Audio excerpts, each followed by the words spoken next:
All right, welcome everyone.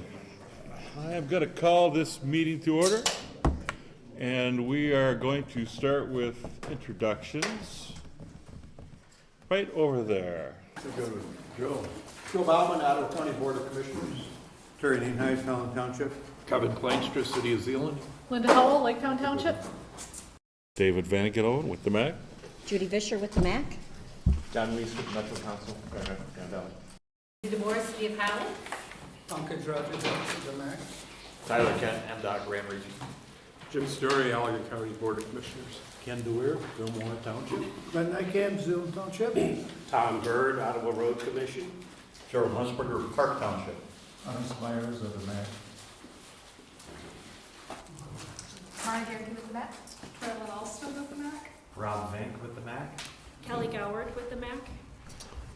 Hi, Stephanie. That's Stephanie Art. She's a guest. She is representing Jim Brooks' office today. So nice to have you, Stephanie. Okay, you have the minutes. My understanding is there is a revision to the minutes based upon MDOT request. Yes, just one comment I had is item 4A, 2045 Long Range Plan. Ms. Olsted presented the board with a list of roads that may add, and then I would say add after add, or reduce capacity. And then you could say in the parentheses, through lanes as well. That was my only recommendation. In line. One more time. Let me read it as I would recommend. Ms. Olsted presented the board with a list of roads that may add or reduce capacity, in parentheses, through lanes.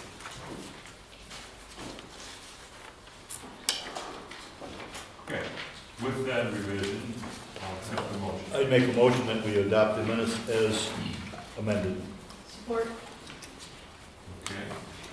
Thank you, Jerry. Thank you, Linda. All those in favor, say aye. Aye. Opposed? Okay, thank you very much. I think we're going to move into our presentation, and I don't think there's any public comment. John Weiss is with us with Grand Valley Metro Council. John has been a friend to some of us for quite a while. I have known John for a long time, and he has been with Grand Valley Metro Council now for several years, and we've asked him to share a little bit of what he's done there. So, John, welcome. Thank you.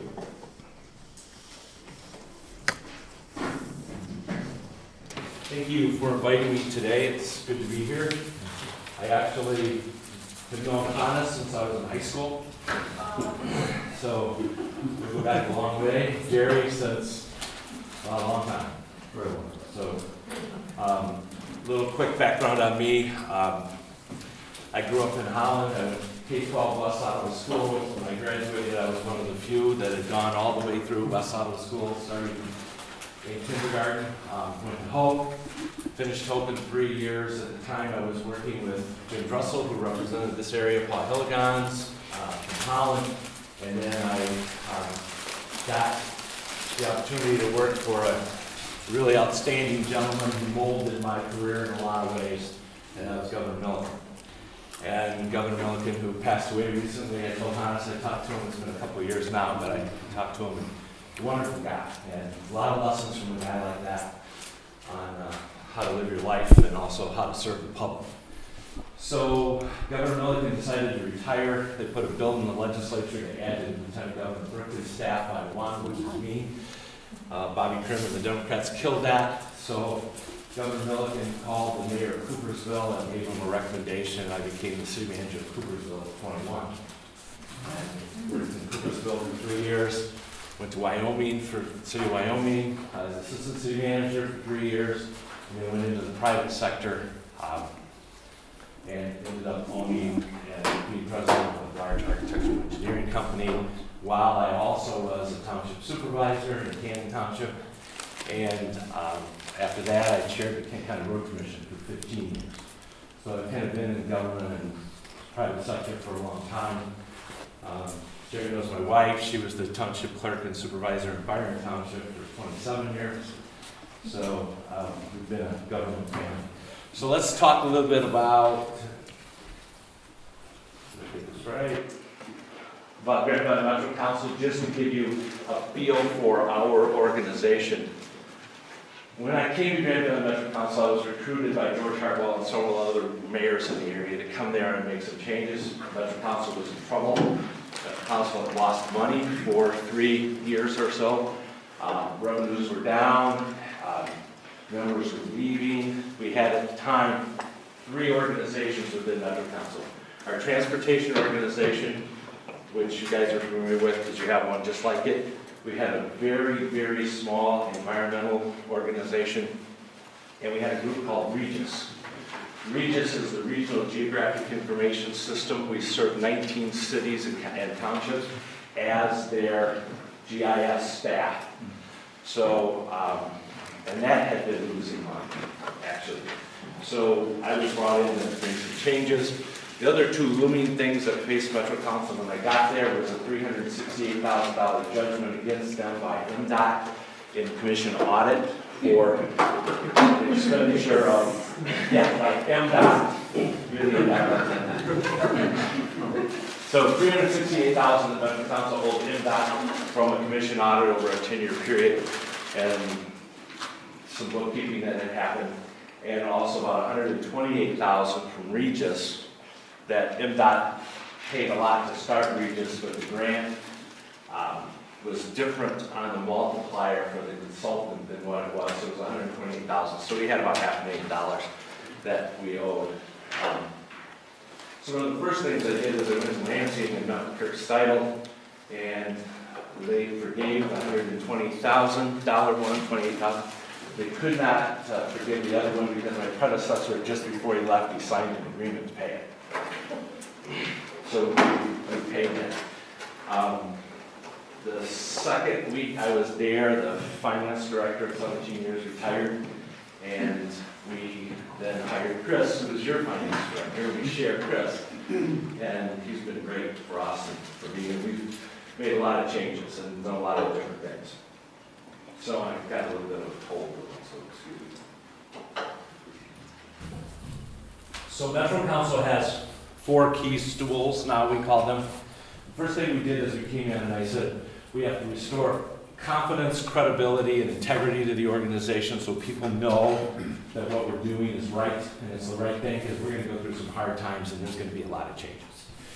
And in the first year, I cut $600,000 in executive compensation, replaced the finance director with a contract privatized employee, and soon thereafter, our Regis director was asked to leave. So we did all those things to try to righten the ship, and it was difficult at first. So let's talk about environmental programs and our environmental programs. When I came to Metro Council, our environmental programs were $4,500. $4,500. We had a private consulting firm, which was Fishback, Thompson, Huber, who had worked for us for 13 years. We have 22 MS4, 22 governmental units that are in our stormwater program. And what happened was they were all paying dues. The dues went to Fishback, Thompson, Huber, good firm, nice people. Wendy Ogilvy was our constant for 13 years. She was the person that was really running the program. And I started looking at invoices, and I had a consulting firm, so I know, oh, wow, when is the last time we saw this $150 an hour person? And when was the last time? So that contract came to an end, and we were really caught with where do you go from here? We can renew the contract, or I sat down with Wendy and said, if we don't renew the contract, would you like to come to work directly for us? And she did. So we did renew the contract. She came to work directly for us, and we got about 3 times more work because we weren't paying those overhead multipliers that we were paying before. So we got a lot more done. We merged our MS4 program into our ELGRO. ELGRO is a lower grant organization of watersheds, which has a kind of a different set of goals, but they were all under the environmental arena. So I made Wendy the director of environmental programs, merged those 2 departments, and they play back and forth all the time. So we still have a kind of a separate organization. It's the MS4 folks that require the discharge permits. But the ELGRO part of it has environmentalists and has consulting engineers and has municipalities. but our municipalities didn't want the rules set for MS4 coming from environmental type folks. So we keep them separate, but they're really organized together. So using the MS4 local funding, which we have 3-year contracts with our municipalities. We've added some since I've joined. Grand Valley University is now a member. We handle all five of their campuses around the state, and we've gotten some others that we've added, so we're a little bigger. We were probably 19 when I started, and 22 now. Using MS4 local funding, we leverage other local and state funding and use that to grow the program. My challenge to Wendy was, in 5 years, I want environmental to be bigger than Regis. Regis is a $750,000 a year program. Wendy was starting with $4,500, and so she said, okay, so we have to be really entrepreneurial about this, which we have been. So we've grown Grand Valley Metro Council's environmental programs. One of the early things we did is the Metro Council, way back, did the first brownfield studies of the river bottom in Grand Rapids, because everyone assumed that all the pollution over the last hundreds of years of development had been in the Grand River. And when the Metro Council did the study, they found that that wasn't true, that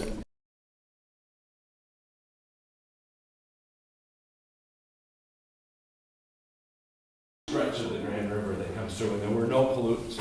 The reason why the Grand River was such a wonder for sturgeon back in the 1800s and early 1900s is because if you come off Riverside Park, there's a large drop-off that goes down, and then the bedrock comes up and goes across. So the Grand River falls 40 feet in the section they're talking about redoing, in that 1.5-mile section, and then it falls 4 feet from the edge of Grand Rapids all the way to Grand Haven.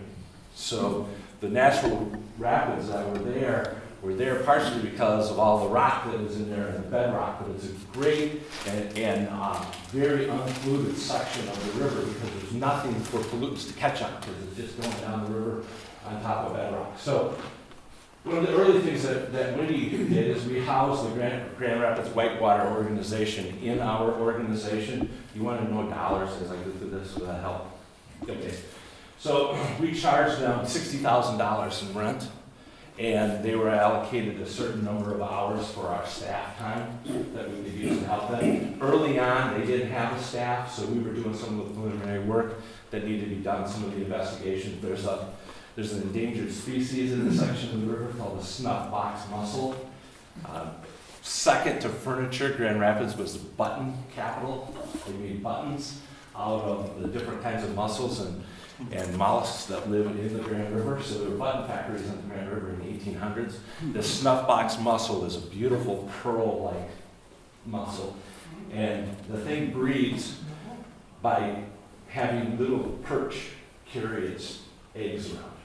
And so it's a weird species, but there's like 100,000 of them in there. So they, IMDOT, now doing the bridge project, had to relocate those. We have to relocate all those mussels, put them somewhere else, monitor them for 3 years, and then put them back.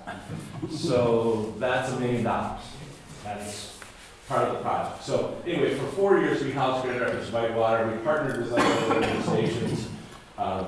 We got some other one-time funding to do different projects, and we started to grow our staff. This is our staff now.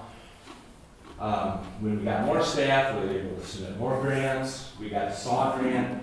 Municipalities, you guys have SAW grants probably in your communities. Stormwater and water and wastewater asset management for $600,000 that we could lay over top of the work that we were doing with MS4s to hold all fees the same. Metro Council since 1997 has not raised its dues for its members for Metro Council.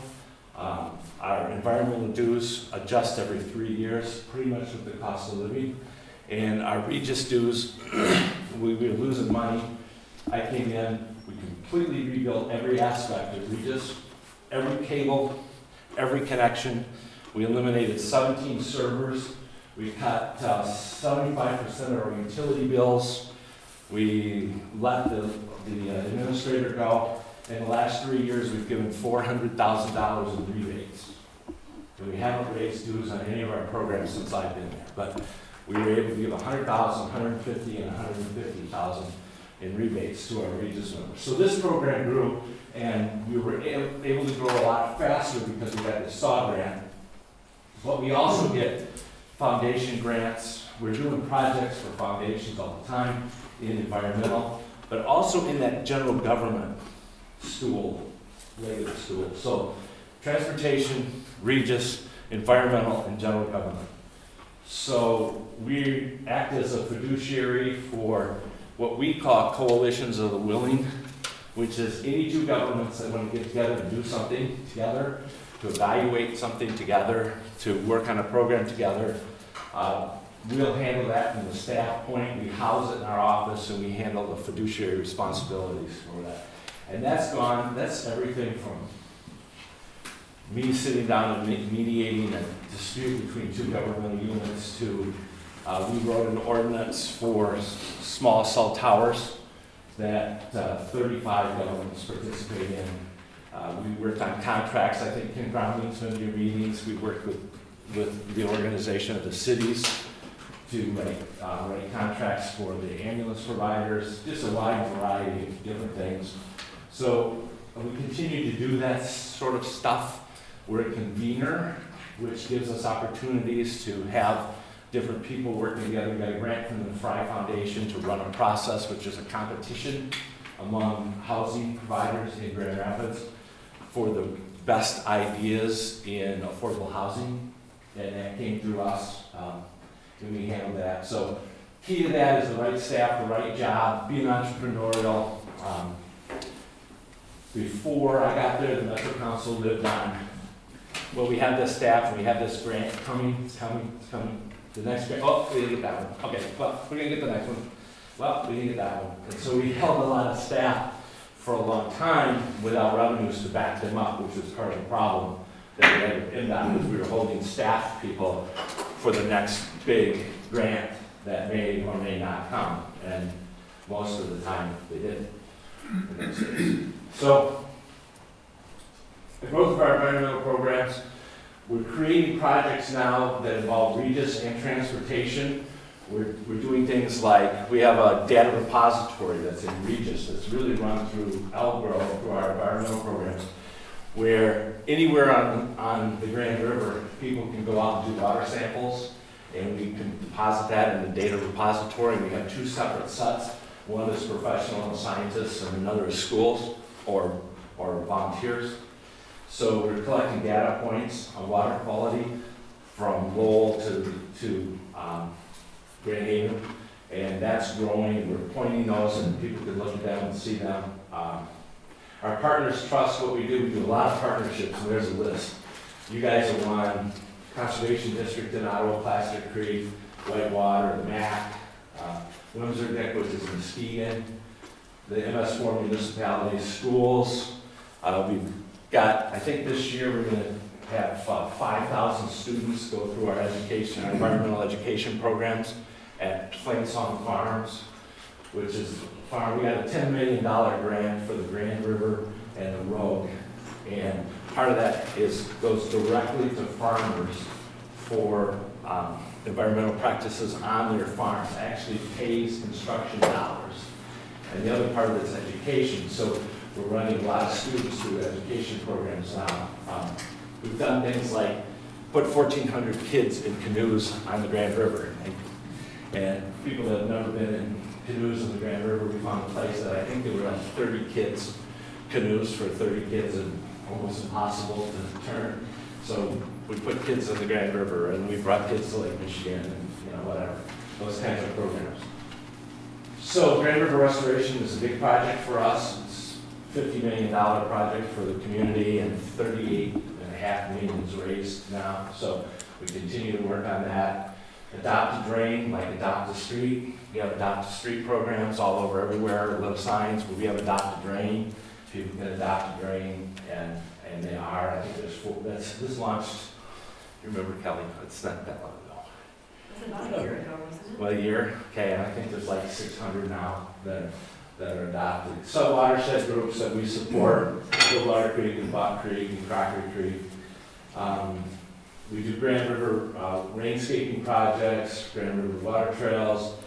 The RPI project that you guys are leading came through the RPI, which I chaired when Governor Snyder first announced the Regional Prosperity Initiative. Bill Rustin asked me to chair Western Michigan. If you think of the West Michigan area, well, have you given updates on that so I don't have to?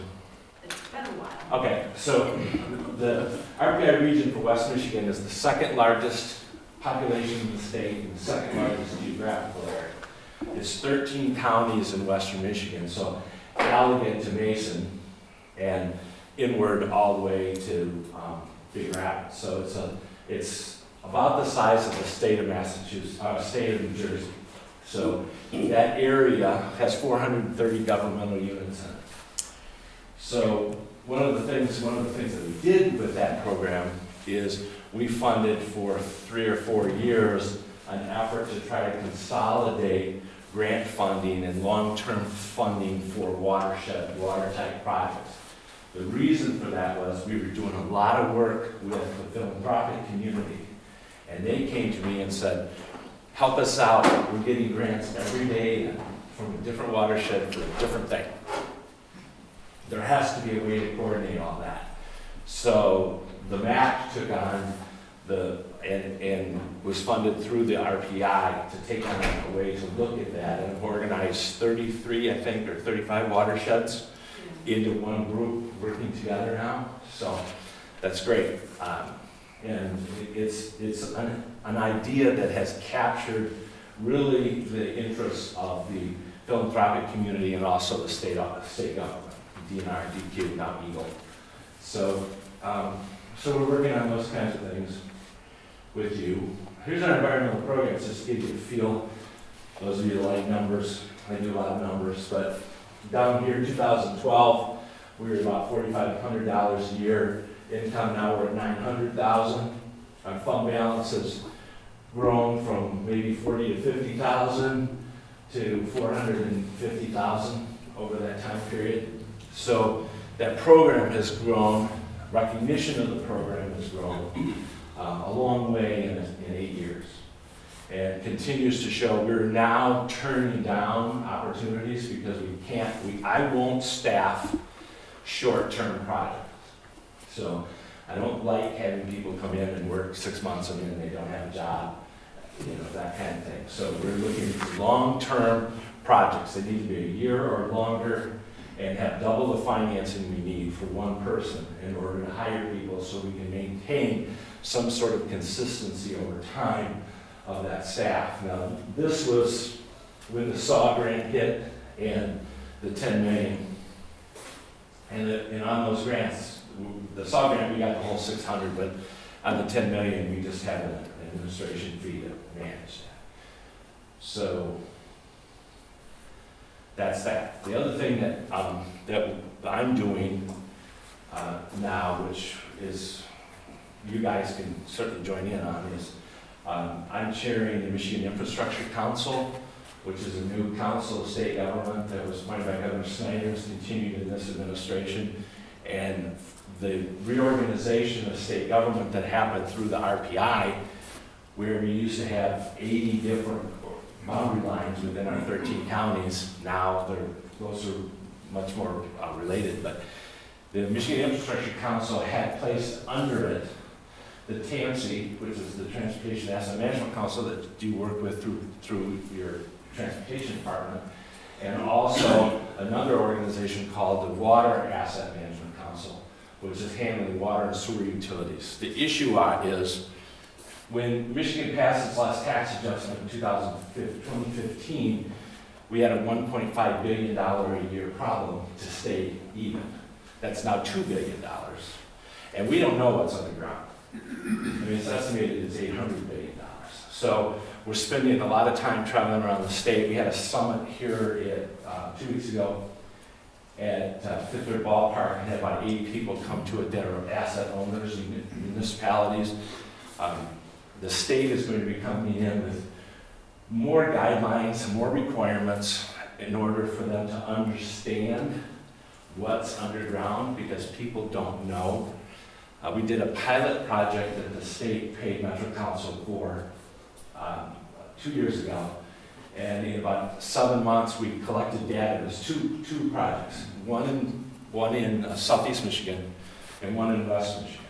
And during that project, we collected 15,000 miles of water line, 15,000 miles of sewer, 100,000 miles or so of roads and other issues around transportation. So just to try to gauge the difference, what we were looking for is they're very sophisticated cities. My 19 communities that are Regis, we have 180 layers of information on all of them. So you can go and say, John, when was the valve on that corner last turn? I can tell you that. Detroit was nowhere close to that. Nowhere even close to that. So I heard stories like there's a sewer line that comes out of downtown Detroit, and it's a main, and it goes up through the suburbs to Oakland County, and it serves 800,000 people, 22,000 businesses, and the lift stations have 1930s technology on them. So over here, what we were doing is we were gathering all this information, and we got it from lots of places, Holland and lots of places. And so we pretty much covered all of our area. And in general, we have about 60% of all of the public water and sewer systems in the state through the pilot. The test was, could we gather that information?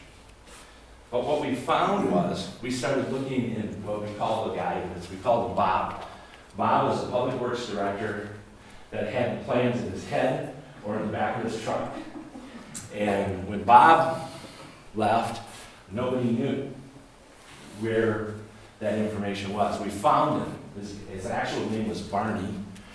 He was a village public works director who had a heart attack, and they had no records of where any of the water system was, because he'd been there 42 years. It was all in his head.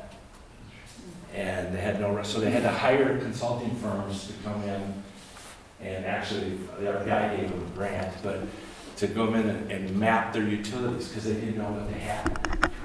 And that's not uncommon in our state. Our state is significantly more rural than we expected. South of I-94, north of Rockford, you know, you go up the coastline, you got Muskegon, and then Hart, then Ludington, and then Traverse City. And a whole lot of gaps in between, and the whole UP. So there are different things that we can do with that, and different things that you can do as a MACC to be entrepreneurial because you're a community leader. You're recognized as safe ground. My mom, who lives in Holland Township, she asked me when I took this job, well, what is your job? What are you doing? You know, what is it? And I was like, well, I'm going to start out by calling it the United Nations of Western Michigan. You know, we're the United Nations of Kent, Ottawa, Muskegon. You know, that's going to be my job, is going to try to find out where the problems are and fix those, and then grow the organization to become more relevant. And it certainly has. So our transportation budget was 83 to 170 million a year. Last year, I think we were 174 million. So those are the kinds of dollars that we're processing, you know, through our operation and through our policies and procedures and our policy committee and our technical committee, those kinds of things. So then my challenge is I have 43 members of my board, and I have people who are in Regis and people who are in Elgro, environmental, people who are in transportation, and then I have several that are not in any of those. They're just there for general government. And I couldn't understand that when I first came in. So my second week on the job, the mayor of Hastings called me and said, I want you to come for breakfast. 6:30 would be fine if it's kind of late, but it'd be fine. So I'll meet you at this restaurant. So I went out to this restaurant on M37, south of Middleville, and met Bob. And we sat down and I said, so Bob, why are we here? And he said, I want you to watch that road, because that's my town going to Grand Rapids to work. And tonight, if you come back at 5, my town's going to be coming back from work. That's why I'm in Metro Council. So, we have a very active member that's the mayor of Greenville. The only connection to that is transportation. His town comes in to Grand Rapids to work. Actually, he lives in Greenville and works at Metropolitan Hospital in Byron Center. So he's real concerned about the roads from his house to where he goes to work. So that's why they're members. So we have 7 or 8 of those that aren't in the MPO, but they are in Metro Council. And they're very interested in all the general that we do. I don't even know if I got it over. All right, any questions? Well, how do you, Any as questions? far as your programs go Yeah. for the Metro Council, for instance, that Grand River Restoration, how did that come under your umbrella? In other words, does a group come to you and say, well, look, we'd like you to handle it, or do you see something and then you volunteer? We built a reputation of being able to help, and we have a high enough profile now that people come to us.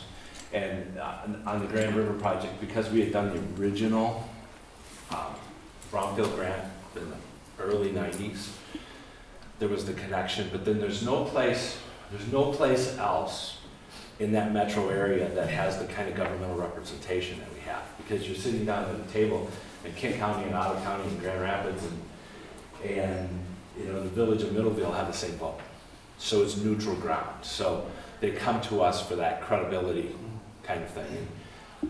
It's been a challenge because there's a lot, we will not get involved in political issues, and we fight very hard because lots of people want you to do that today, and we don't do that.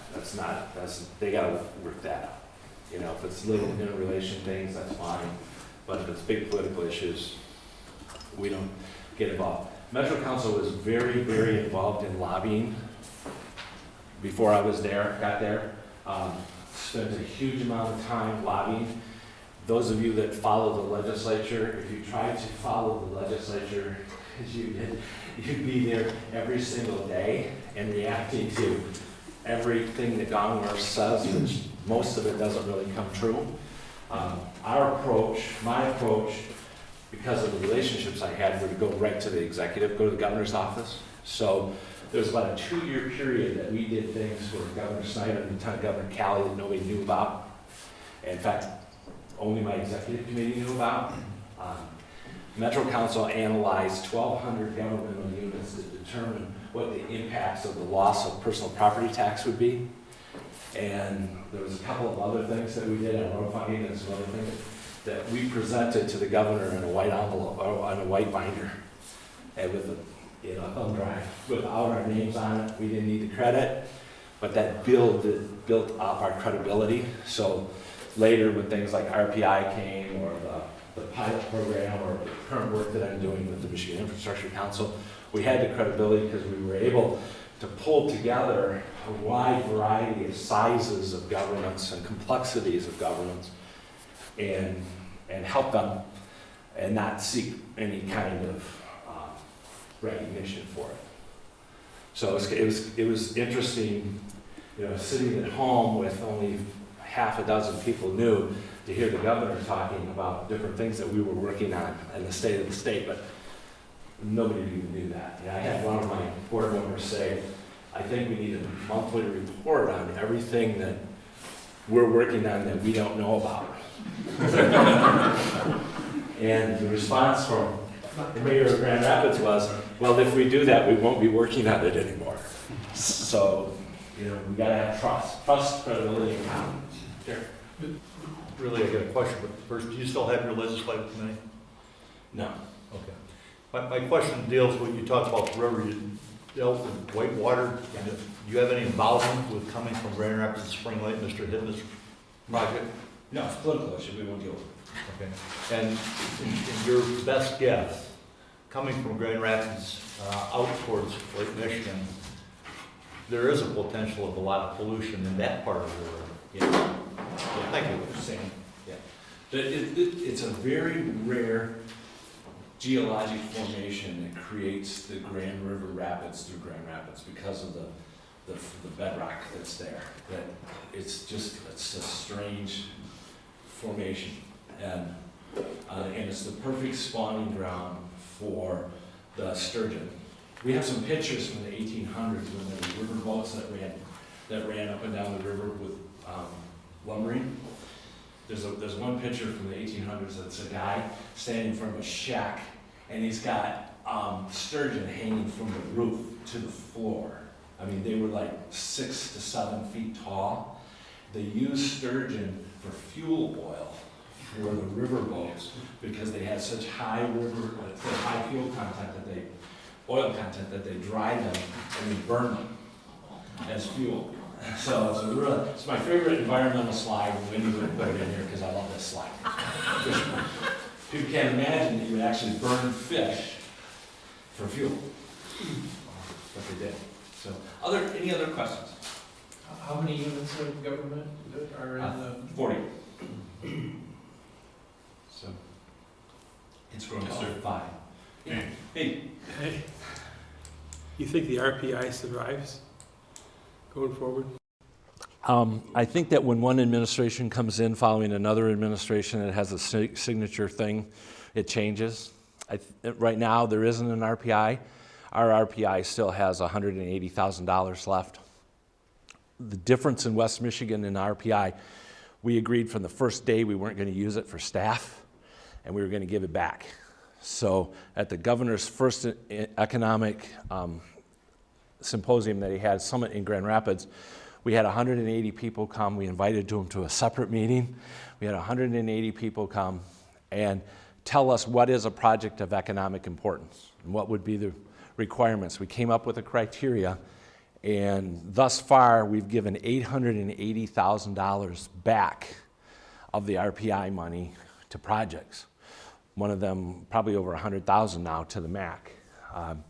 But $880,000 of that money, I go around the state and I talk to other people and they don't have the same experience because they used it to build up staff or, actually one of the first requirements is you had to do a plan. You have to do a plan, economic prosperity plan. Somebody hired an East Texas consulting firm, paid them the full first $250,000 to tell this small RPI how to best spend their money. Well, so what we did with ours is every year we would take nominations, run them through a committee, and they ranged from everything imaginable. I mean, small projects to huge projects.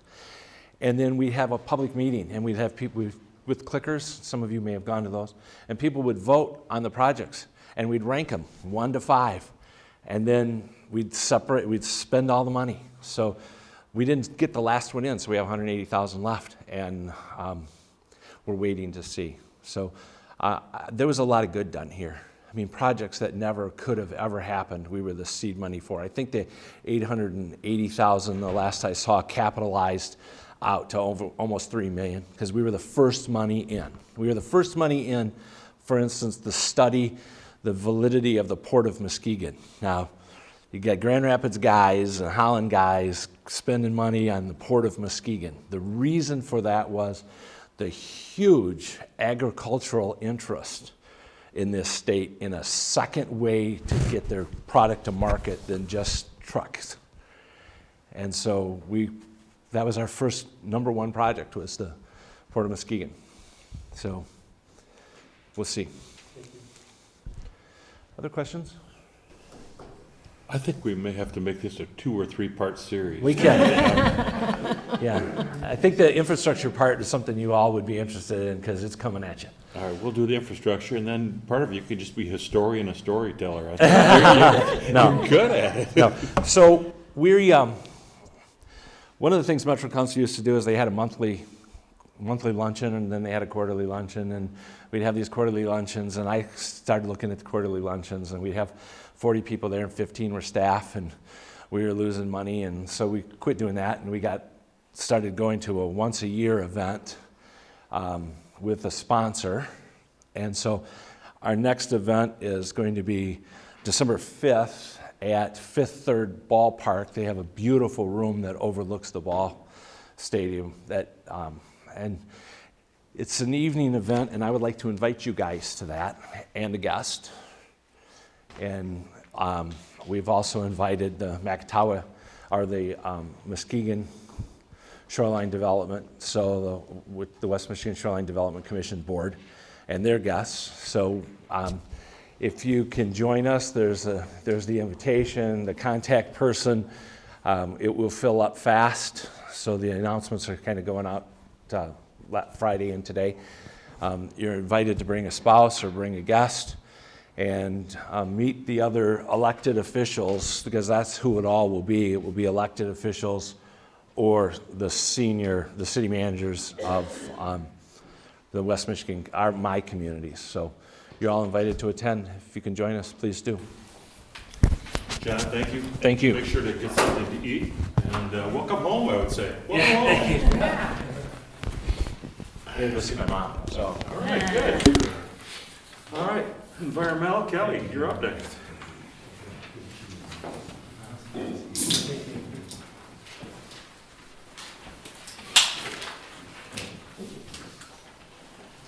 Kelly, there are not enough of those. Danielle made it for me. I've known her since she was in kindergarten.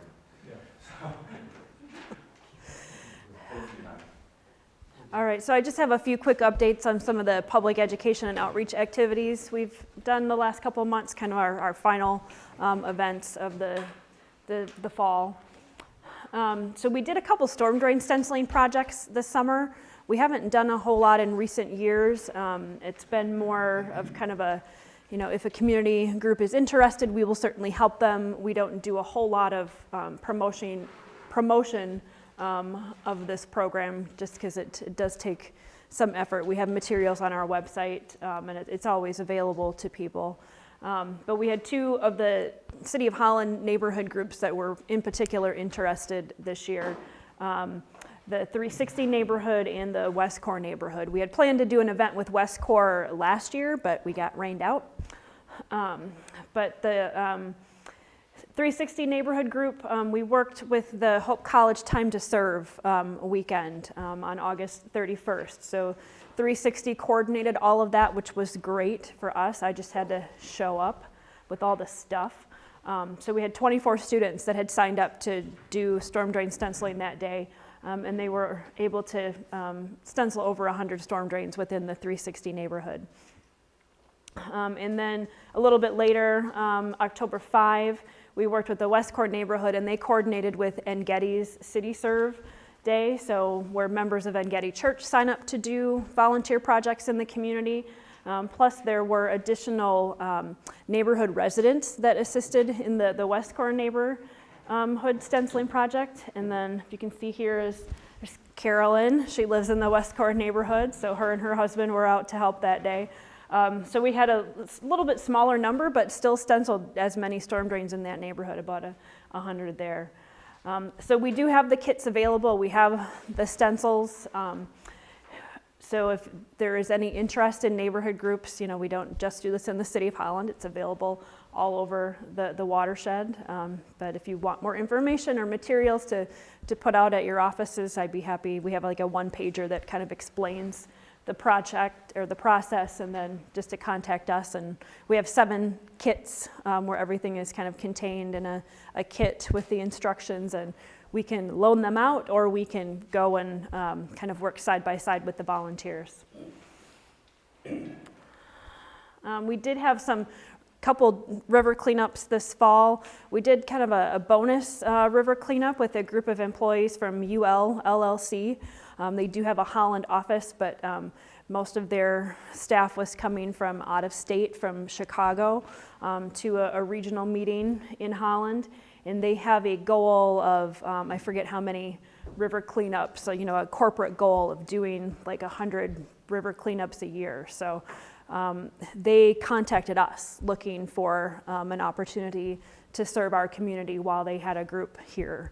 A group of engineers that worked very hard to get this big tire out of the lake at Dutton Park.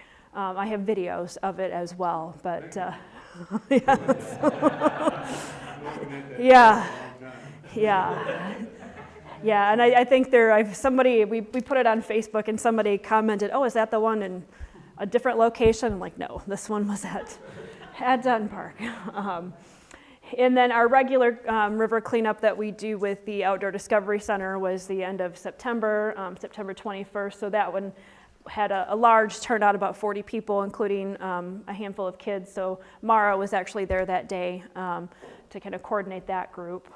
So again, another successful event, both of these river cleanups. So the September 21 event with Outdoor Discovery Center was based out of Window on the Waterfront. So we kind of moved to the different locations for the various events, so we're kind of covering multiple areas. And then also on September 21, we had a community event with Grant Me Hope. They've been doing a family fun fest for a few years, so we've been happy to participate in that. I think it was one of the last community events that Tim participated in with us. So we had kids doing fish craft. And the weather was not very nice that day, so we kind of packed it up early and headed home. It was rainy most of the day. And then we also participated in Pumpkin Fest in Zealand. And we had not done that for, I think, a couple years, but they had specifically reached out and asked us to be there this year. So we were able to participate in Kids Fest on October 4, which it was a little chilly that day, but we made it through and had a lot of kids play the fishing game, learn about stormwater pollution.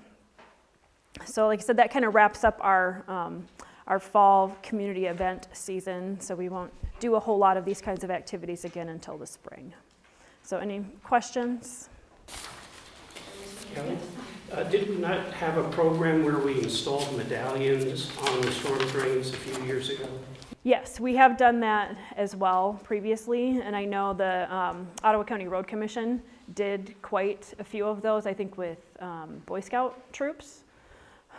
We don't have any, like a supply of those currently, and that is certainly a concern with that, is that it all costs money. And so if we don't have, we don't have that in the budget every year to be able to buy those supplies. And we do more like the stenciling those storm drain markers on demand. So if there was a request from a community group, then we would buy the supplies, provided we have the funding.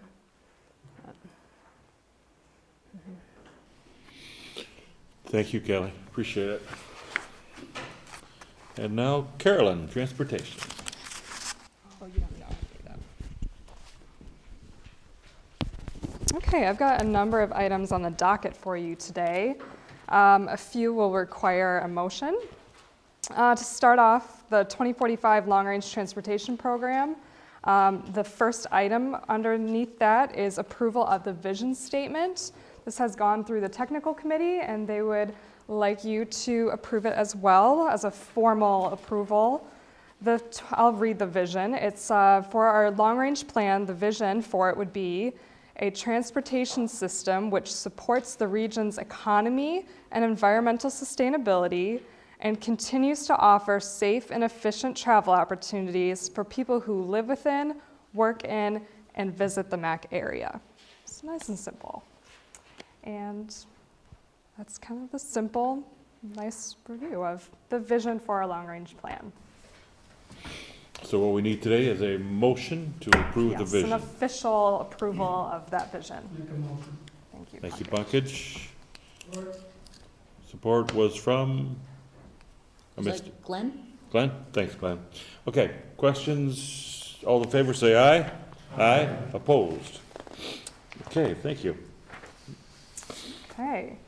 And then the next piece would be the review of our draft chapters. Last month we brought you 3 chapters from our long-range plan, and we did again this month. Chapter 5 looked at progress since our last plan. Essentially, this chapter looks at the projects that were federally funded and completed over that time period. Chapter 8 looks at trends and projections, looks at currently what we're looking at for population, employment, travel patterns in our region, and then also extrapolates out to 2045, so our best guess of what our region will look like in that next 25 years. And then chapter 10 looks at the travel demand model that was created with our help from MDOT. They have a travel demand kind of section, special department at MDOT that really dives into those models. And this chapter really goes over how the model is built and what data went into it, how it functions, and then the output looking at certain regions that were congested within our area. That's again predicted the current trends with things on where congestion might occur, and then looking forward to 2045, which roads are going to continue to see congestion and which ones may be added in congestion over that time period. So if you do have comments for me today, wonderful, but I will also say that if you'd like more time to read over these, you can always send comments to my email as well. Carolyn, Yes. more of a question. Sure.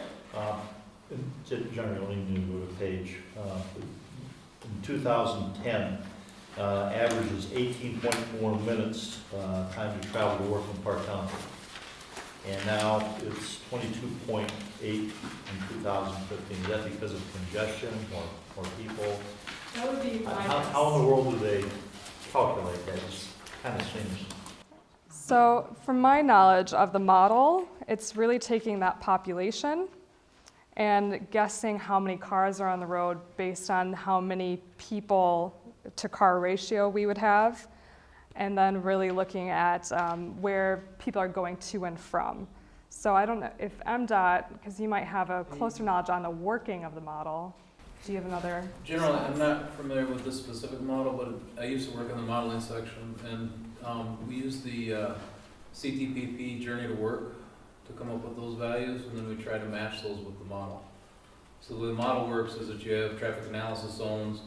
Some of them have employers and some have residential, some have a mix of both. And then you, with the equations, you try to match things like journey to work. So you're trying to match the travel time, average travel time of everybody going from their work trips. So the average travel time of the work trips, we're trying to match that 15 minutes or whatever the CTPP reports for that area. Now sometimes those reports are bigger, it's for a bigger area. Sometimes it's hard to condense it down, so sometimes it's off a little bit. So, this township, we might be looking at a countywide average, so your township might be smaller, so it might be off a little bit. That might be why it's higher than what you're expecting. Well, I'm not disputing it's probably correct, because I think it does take longer. Sometimes the traffic lights aren't aligned, more trains, more traffic. I mean, there's all kinds of reasons, I'm sure. Sure. So the CTPP takes it from the surveys that they get through the census as far as travel time for that county. So our prediction would be in 25 years, if we have added population growth, that number would likely then also go up, correct? Right. Well, that's for the base year that you're calibrating to, and then when you try to predict it, you're looking at travel time changes on the road. So the busier the road, the lower the travel time, so then time gets added. Or if you're also putting into those traffic analysis zones, you're putting in different businesses and things. So if different businesses come in closer, then you might shorten your trip, or if you get big pockets of residential that are further away, then that's going to stretch your time too. So that's the prediction part. But the base year where you're trying to calibrate, then you're looking from the CTPP. And the idea is if you keep your equations and your assumptions the same as the base year, then when you put in the new socioeconomic data, it will give you a prediction of what will happen in the future. The other piece I wanted to add too is, I like Don, I was also in that section as well, but in 2010 we also came out of the recession as well. So, when we're in a recession, people don't tend to travel as much. We saw that with tourism and work. Travel to work is a lot less, but now that we've kind of moved out of recession, especially in this area, more people are willing to move, travel a little bit farther. So the average probably moved up a little bit as well.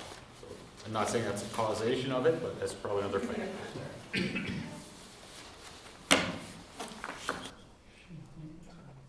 So Carolyn, you'll have other chapters, and then in January you'll submit the entire. The plan is that we'll continue to bring you chapters each month so you can review them, so you won't have them all at the very end.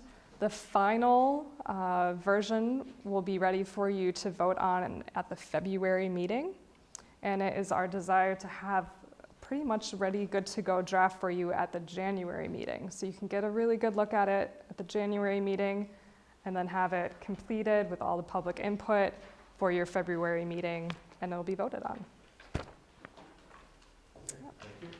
All right. right. Now, this relates to 2045 long-range plans. It's not ours, but at your place setting, I did want to pass out the state's long-range transportation plan surveys results. They just finished their phase 1 for the state's long-range plan. And the survey, they were really helpful, and they broke out the survey by MPO region. So we had a little snippet there for our MACC region. There were just over 100 people from our area that took the state's survey, and I thought I would share those with you. Just some interesting pieces when it came to budget allocation. The state had a really kind of fun, if any of you took it, it was sort of like you had play money, and you got to allocate where the coins went. So people in our region, not surprisingly, pretty much across the board, everyone in every region, I'm pretty positive, said that pavement repairs and preservation is number 1. That's the conversation we're having right now, so that is that number 1 priority. But I was a little surprised, but it sort of makes sense. Number 2 for the budget allocation was passenger rail. Passenger rail was the second desired allocation for funding. Now, looking across the state, there was a next piece that says budget allocation by planning region. You'll see that other regions that also prioritize rail, they also, like ourselves, have a rail station through their region. So Ann Arbor, Grand Rapids, so that does kind of make sense there. And then tied for third, bicycle and pedestrian and bridge repairs and preservation were tied for number 3 for budget allocation. So just something you can take home with you and study. That was fascinating. And yeah, so that's that item.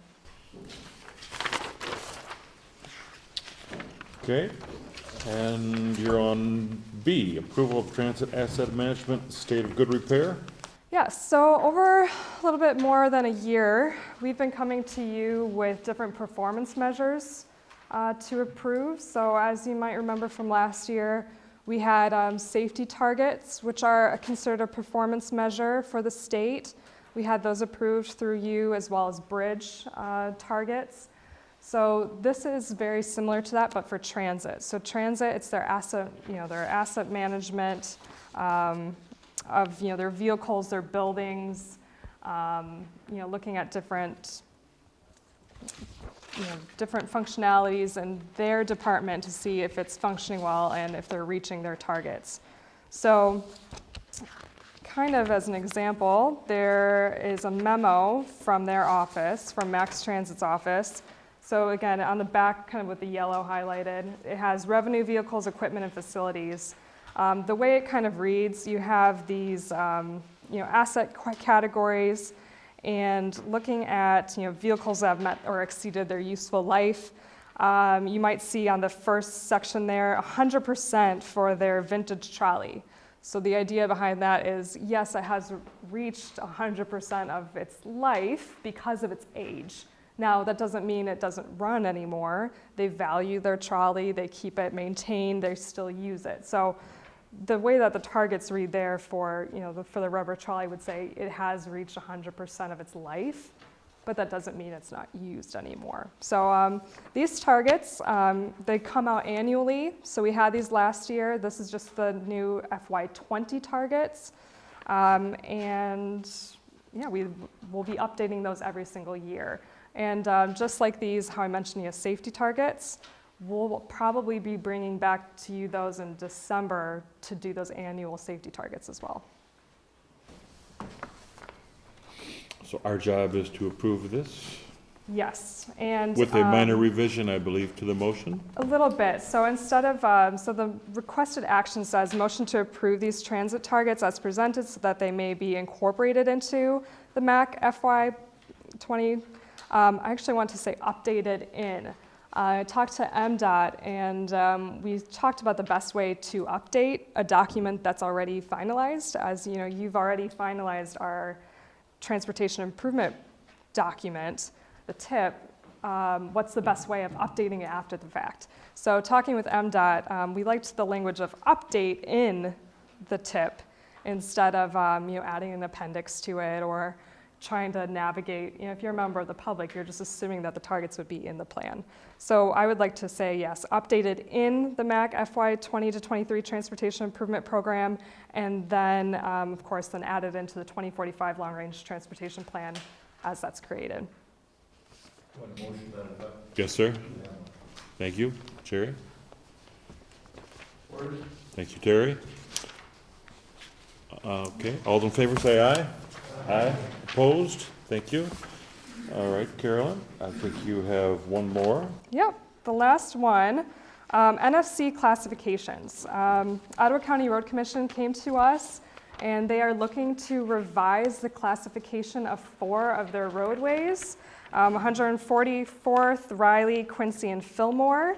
They are currently classified as local roads, and NFC, yeah, it's the National Functional Classification System. And essentially, the NFC classification does determine, can determine if a road can receive federal funding. So they have those 4 roads that are currently considered local roads. A few of these, it's kind of the limits, further to the west or further to the east, it's a major collector, so they're kind of looking to close the gaps on a couple of these. They believe that the volume numbers warrant changing the classification from local to major collector. So this is part of that review process. So MDOT is looking into these 4 roads to see if they can feasibly be moved into that new category of NFC. But part of that process is for the policy board to approve that they continue looking at those roads, that you would be in support of that if they could be increased in an NFC. And if that's the case, then we'll provide our meeting minutes, and that will be a part of the package for submittal onto federal highways as well to look at. I'll move that we add the list of roads to the reclassification. Thank you, Tom. Thank you, Jim. Any questions for Carolyn? Could I make a comment just to clarify what you said? This would not give us any more money. It just gives us more flexibility in using federal funds for these roads in the future should they require additional work. Correct. So my understanding is that during our 4-year TIP process, then that road could ask for federal funding within our system. And we would go through it as a committee and look at how we do every 4 years, look at which roads would be allocated. I'm just wondering if the motion needs to be restated, that we're just approving this list to be forwarded to MDOT, right? Because if you read it verbatim, it looks like we're approving it here. So instead of seeking, motion to approve the list of roads within our county to be forwarded to MDOT for approval, for processing, whatever you want to call it. Okay, we'll clarify that as the motion. Don? Just as a suggestion, maybe you could say that the policy board supports the reclassification of these roads. Because it still has to go through the process, whether or not it can be reclassified, but saying that this body supports reclassification. supports reclassification. Okay, I like that. Thank you for your input. Okay. All right, Judy, your job is to make that happen, by the way, okay? Any further questions? All in favor, say aye. Aye. All right. Opposed? Thank you. Don't go too far. You'll be back in a moment. Gentlemen, Don, any further comments for us? We did complete the interviews for our staff within our section, and I've identified someone that I'd like to hire for my unit. The offer hasn't been extended to them yet, but sometime, at least within the month, we should have a new program manager for your area. Okay, great. So, all the funding stuff is still so much up in the air. I don't really have anything to add to that right now, so. Okay. I'd say the only thing, any update I have, project-wise, is I-196BL and 112. That project is still going forward. For those unfamiliar with that, they're working on building indirect left turns at the intersection. It's more of a safety and operational improvement. And I believe the joint repairs on that same stretch of corridor are also are completed as well. So we're just kind of wrapping up projects before the snow hits the ground. Okay. You always look so happy, Tyler. You must love roads. All right, thank you very much. Appreciate you guys being here. Carolyn, 2020 Census Complete Count Committee. Okay, yeah, as many of you are aware, the 2020 census is just around the corner. So next spring, we'll have our official census for the United States.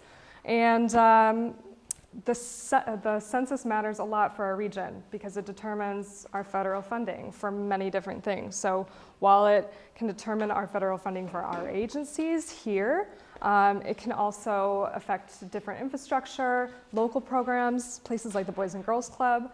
So it's really critical that we have a complete count of our area residents. So we want to know where people are and how many people there are.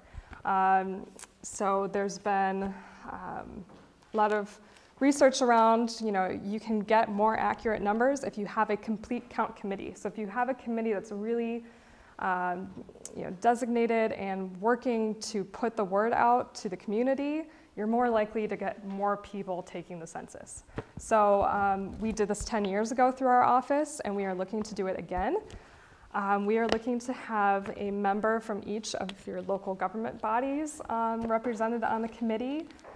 In my email that I had sent out, I believe last week, it could be anyone from your office, but maybe especially someone who's used to reaching out to the public and working in that capacity, getting emails out. We're looking for, again, yes, someone from the local agencies. I've also reached out to Lakeshore Ethnic Diversity Alliance, Latin Americans United for Progress, Good Samaritan Ministries, United Way, and then also the Chamber Office. So we're looking to have a more diversified group so that we can really reach different pockets of our community.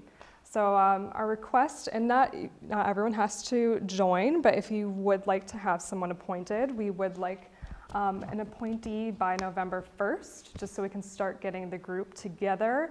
And then it's our goal to have the first meeting sometime mid-December. And at that meeting, there is a regional census rep that has said that he would love to be present. He'd like to give a presentation to the committee on how best to move forward as a committee and which resources would be available to us through the census. And from there, we kind of, figure out what's the best way to get the word out to the public. So if you have someone you'd like to recommend, let Carolyn know. Probably someone who has some knowledge about voting and data, probably. Sure. That'd be great. Did you send that memo to the city managers also, or the township? No, I just sent it To us? you. Oh, okay. Mm-hmm. Yep, so for guess I you better to work on that. identify. Yeah, for you to make, again, maybe, talk with whoever that best person in the office would be to find who should be on that committee. And it should be a really small commitment, I'm thinking, probably just meeting once a month until that April 1st census day. And you're really from there, it's going to be MACC staff will do most of the legwork on it. But I think a lot of it, 10 years ago was a little different. 10 years ago there was a lot more on the ground, paper pamphlets. We're probably going to be able to do a lot more via the internet and social media this time around, because that really wasn't in existence 10 years ago. So should make our job a little bit easier. Great. Thank you, Carolyn. Appreciate it. I'm going to cover B, C, and D, and then each one of those is a separate motion, but I'll cover them to start. The banking powers is really, it simply removes Mr. Berkman for the most part in terms of the banking, endorsing checks and so forth. Punkage, Hannes, myself are all authorized, so that one just essentially removes Mr. Berkman. The second one is motion to authorize interim director to enter into contracts, memorandums of understanding, other agreements. I'm not going to be here very long, so it's a little procedural, but probably a couple months, but apparently this has to be done. And then the last one is also procedural, motion to appoint the interim executive director to the Macatawa Area Express Authority Board, which we are a voting member of. So those are the three procedurals. If you guys want to motion and support, we can move through that pretty quickly. first one. So moved. Thank you, Nancy. I'll support it. Thank you. Any questions? Who seconded? Terry. Terry, thank you. All in favor, say aye. Aye. Opposed? Okay, for C, the motion to authorize the interim director enter into contracts, et cetera. Support. Was that Ken? Ken and Tom? All in favor, say aye. Aye. Opposed? And the last one is D, motion to appoint for the McIntyre Area Express Authority Board. Support. Mr. Baumann and Linda? Okay, thank you very much. All in favor, say aye. Aye. Opposed? Monthly financial reports you have, that's the end of the fiscal year. I won't make any comment about that. And you also have the executive committee report. The one thing we do need to take a motion on is the executive committee election. You have their names. I'm joined by Punkage, Hannes, Jim Story, Tom Bird, Kevin Kleinstra, Terry Nienhuis. I will tell you personally, it has been a joy to work with every one of them. Just a really good group of people, and they have all consented. So I would take a motion. Was that Jerry? Yes, sir. Thank you, Jerry.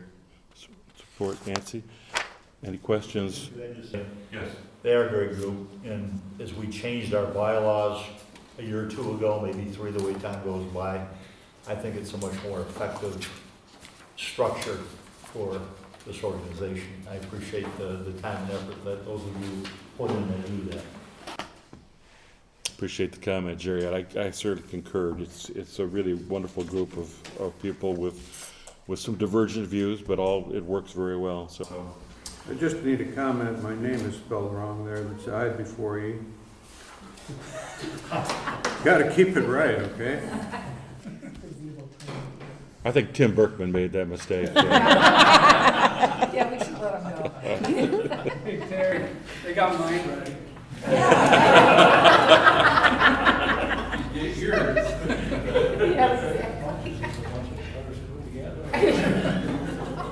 All right. All in favor say aye. Aye. Opposed? We're just about to you, Jerry, for host member, but I didn't want Rob to go without being recognized. Could you just tell us how many mule deer you got in Colorado? Zero. Oh, okay. All right. Well, Rob, next time. Yeah. Jerry, thank you for hosting. Okay, thanks for being here, welcome. A lot going on, maybe too much in the paper lately. We like to leave that to the city and to Holland Charter Township. A lot of very positive things going on. We purchased a property on the south side of the lake. If you know where our township-owned boat ramp is, we bought the property immediately contiguous to that. The house has been torn down. We got a grant to cover 2/3 of the cost, and we're putting in, basically, it's a kayak park. It's not going to compete with Collin Park Boat Ramp, Nancy. You don't need to be concerned. But we really think it's a major addition to serve not just the few people we have on the south side. Frankly, we only have 10% of our land area on the south side, but I'm sure some from Allegan County and from the city will use that, just like some people from Park Township use Dutton Park and Collin Park. We're excited about that. Very little available water access on Lake McCow and basically none on Lake Michigan, and that's been a goal of our boards for the 12 years I've been on the board, so we're excited about that. The historic airport, been a hot topic. Actually, it's been a challenge in this community for at least 3 decades. And we put a lot of time and effort into it over the last 2 or 3 years, including doing an EPIC MRA scientific survey. That came out about 54% of our people cherish, want to keep the airport. Obviously not overwhelming, but it's a majority. Just like every time, about every 10, 12 years, they do a survey, or back in the days when you could do an advisory vote, you can't do those anymore. Same thing. So we're going to go this time around. And by the way, we had a vision committee came up with a great document. Some of you, I think I shared that with you. They spent a good year. Citizens-based committee, only 2 aviation people on it from Ottawa Aviation. really came up with a great vision. And of course, the vision is just what might be. Some people who oppose say, my gosh, you're going to spend $6.5 million worth of taxpayer money. Not true. We haven't spent any money, but we know that this 80 acres doesn't look real nice. It's in what we call Park Central. Many townships don't have a central area to meet like cities do. We're fortunate that we have this 80 acres where the airport is, and of course the fairgrounds across, which is, by the way, Park Township property. Everybody thinks the county owns that, but they don't. Just because it's called the Ottawa County Fair, you think it's the only fair in Ottawa County, but it's not. So we decided, after a lot of deliberations on our board, quite frankly, it's getting to be a very divisive issue in the community and on our board. Our board is very representative of the community. We decided to go to the voters, and of course, to go to the voters, you got to attach money to it today. You can't just do advisory. So it looks like we'll probably approve some language for the March election to do that. The 1/10 of a mil I pay for the West Michigan Regional Airport. I think my tax bill is higher than average. I pay $28.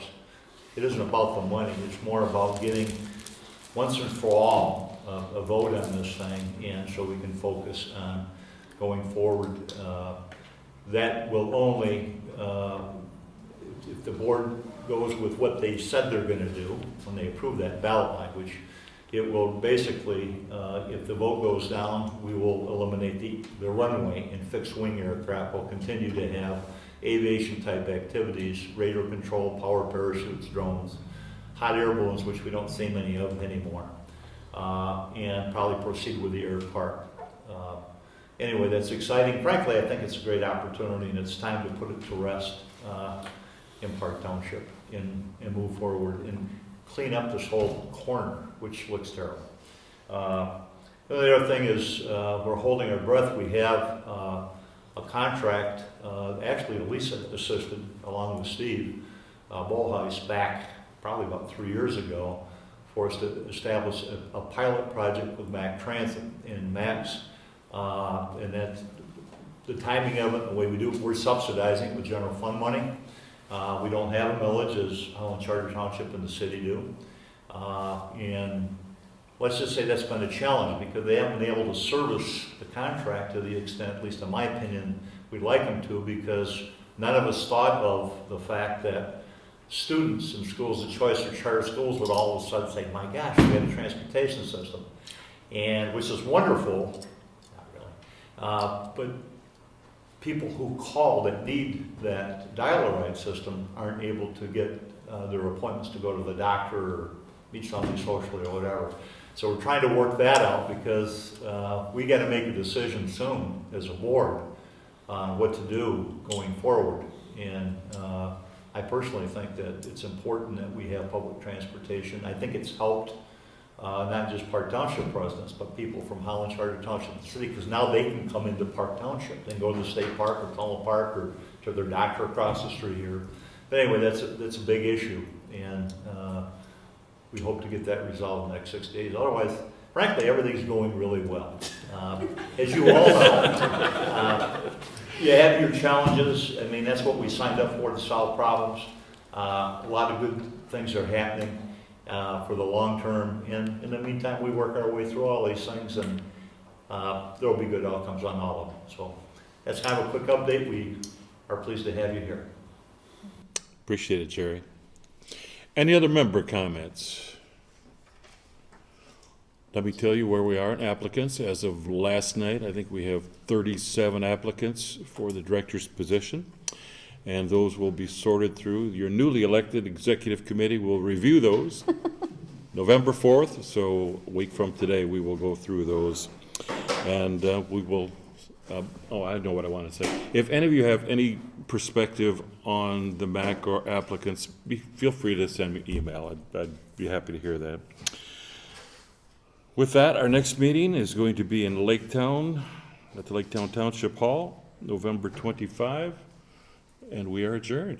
Thanks for, it's a little bit later than normal. Thanks. I thought he was a very interesting speaker, so thanks. Take care.